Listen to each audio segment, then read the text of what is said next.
Now, India, of course, over the last, I would say a few years now, couple of years, has realized that it might have missed the boat on the semiconductor industry. There were efforts in the 1980s in India to kickstart the semiconductor industry that didn't quite gain much traction. But now, the last few years, realizing both the geopolitical and the geoeconomic importance of this industry, India has, of course, now said, let's focus on this and get this going now. What's your assessment of how India is approaching its re-entry or fresh entry into the semiconductor world? Well, I think to understand India's position and its approach right now, we need to think of both the semiconductor industry and the electronics assembly industry simultaneously. Because what we're seeing is investment in both of those segments right now, and they're directly linked with each other. So on the one hand, the Indian government has been trying to provide additional incentives for chip making in India, as well as in chip packaging and assembly.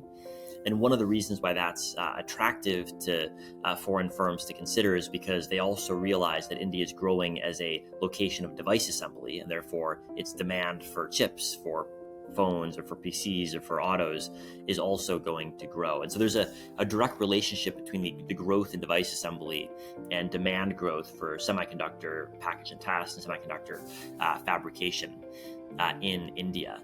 I think for a country like India, there's a easier sell for multinationals to invest in assembly and packaging and test than in fabrication. Fabrication is more capital intensive. The market's more competitive in some ways. And so India's had more success thus far in winning big announcements from companies at those segments of the supply chain. But it's clear the Indian government is very committed to supporting fabrication as well. And there's a number of large companies that are actively exploring this prospect. And as they look at growth in end demand for semiconductors in India, as the assembly base grows out, that's a very rational business to begin exploring, because as you assemble more goods and as you package more semiconductors, you'll have growing demand for semiconductors in India as well.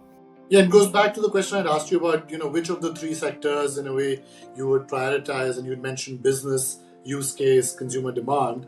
And it seems to me that what you're just describing fits into that framework where the business and consumer use case is driving where the semiconductor niche is being picked in India. India is also looking at design.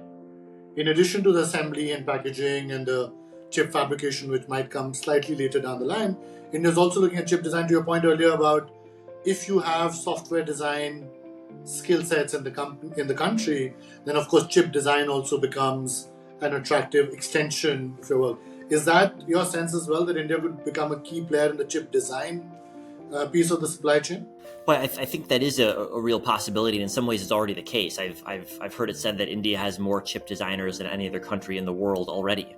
And I think the next step is to turn its expertise in chip design into big companies. And so that's something that Taiwan has been relatively successful at, might provide a pathway for thinking about ways to turn expertise into very successful companies.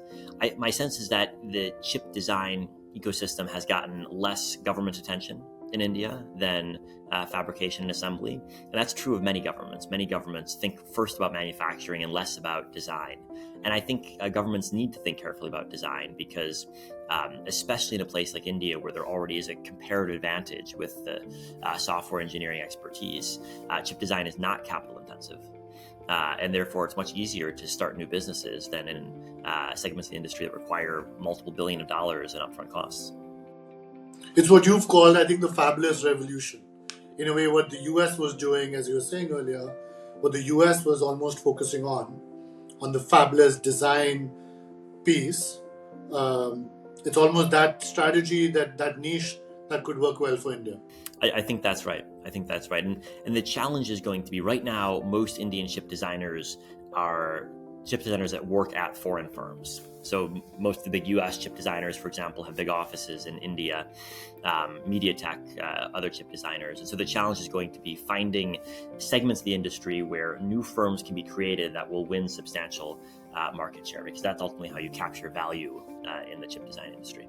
Absolutely. How much is the macro environment in the world supporting India's efforts at building its own semiconductor strategy. One of the very interesting things I think you mentioned in your book when we were talking about Korea a few decades ago is that Samsung's own rise in the semiconductor industry is aided by Silicon Valley, who wants to build up a competitor to Japan at the time, right?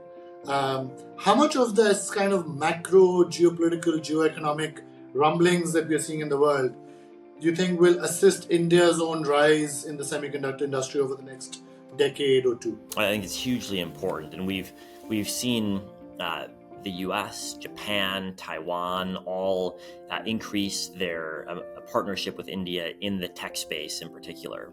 And leaders from all of those countries, both at the business level and at the government level, have identified semiconductors as a space for cooperation with India. That's one of the reasons why there's been a number of big announcements over the past year of new investments in both the assembly and the test and package landscape. So I think that's quite important. It's also important on the side of the Indian government, because Indian policy is also looking at China in economic terms and in geopolitical terms and concerned about excessive dependencies. And so Indian government policy has been quite supportive of building up a domestic ecosystem, both in terms of providing incentives for manufacturing, but also in terms of providing local content requirements, which there are pros and cons to.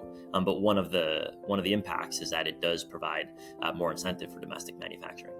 And on the R&D side, right? On the R&D academia side that we discussed earlier as well, if you were to apply that and think about that in the Indian context, India doesn't spend that much on R&D yet, right? But if it was to, and it's starting to build up, the National Science Foundation, National Research Foundation, along the lines of the NSF in the US, there's efforts to get the private sector also to do more on R&D. So if you are a policymaker or a private sector corporate leader in India today, and you had to decide where to spend the limited amount of dollars that you can spend on R&D in the semiconductor context, how would you think about spending that? What would you focus on? Well, I think that the payoff from R&D is much higher in design than in manufacturing. The manufacturing segment is just much harder to get into. And so my sense is that for countries like India, which are entering the manufacturing business, the fabrication business, there will be a lot of incentive to do it in joint ventures with companies that can transfer some of the initial technology so that the R&D doesn't have to be done simultaneously and replicate R&D that's been done elsewhere. In the design space, there's much more scope for smaller dollar value spend of R&D to have big impact in terms of business success. And so I think that the marginal dollar of R&D is probably better spent in design than in fabrication. And if we were to dig deeper and drill deeper into the design priority, let's say, where are gaps according to you on the global stage today on the design side that India or Indian design firms, smaller design firms, could start to build a niche out in? Well, the good news on the design front is that as Moore's law slows and as it gets harder to shrink transistors smaller and smaller, design becomes more and more important every single year. So every chip company is leaning more heavily on design to provide performance improvements. And so if you look at a lot of the key trends in the chip industry, increasing chip content in automobiles, for example, or the effort to apply artificial intelligence to a whole variety of different use cases, that will require not just more chips, but more chips that are specifically designed for those specific use cases. And in some ways, we know some of the big companies that will play a big role, NVIDIA and AI, for example. It will be very hard to take market share from them, but the AI landscape is going to be a lot larger than NVIDIA. They're going to control the data center, where they already have an almost monopolistic market share. But AI will also be processed on the edge of networks, in your phone, in your car, in industrial applications. And the market for chips in those applications is still very much in flux. And so if you were to link this back to the emphasis of most governments on building out fabs as well, would it then make sense for India to think about more specialized fabs instead of the more general, larger fabs that often most governments want to build out? Well, I think there are several niches that we expect substantial demand growth over the coming decade or two. I look at power semiconductors, for example, that manage power supply, which will be very important as vehicle fleets electrify, as more batteries are deployed.